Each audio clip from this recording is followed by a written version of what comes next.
amazing stories of the sea, there is one which invariably evokes a smile of skepticism and disbelief. But that smile vanishes whenever the story itself is supplemented by the convincing evidence of its truth.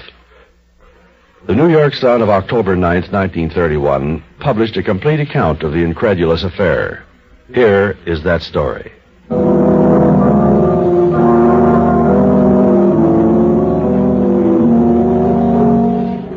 It was a long and hazardous voyage that Captain Neil Curry undertook when his ship sailed out of the harbor of Liverpool that morning in 1881. But as the days passed and the wind blew fair, everyone, captain, his wife, and the crew alike, was lulled into a false security.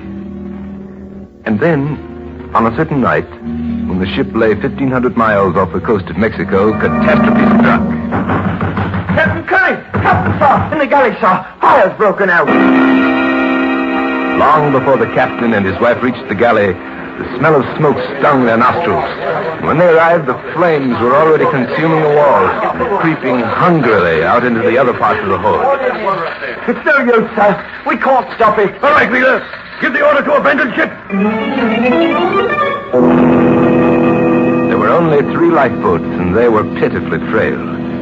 For a time, the eyes of every man in them were pinned on the fiery hulk which they had left behind them. As they watched in horror, it began to settle, and slowly the waves washed over it. Then there's no hope at all. We'll die of thirst. Yes, unless a ship comes. But no ship came. The night passed, another day, and another night. And now, their lips were cracked, and their tongues parched, and they spoke in hoarse whispers. I can't stand it. There's water there. I'm going to get down. You fool. That's salt water. Neil, look. The water around us, it looks different. It's always been blue, and now it's green.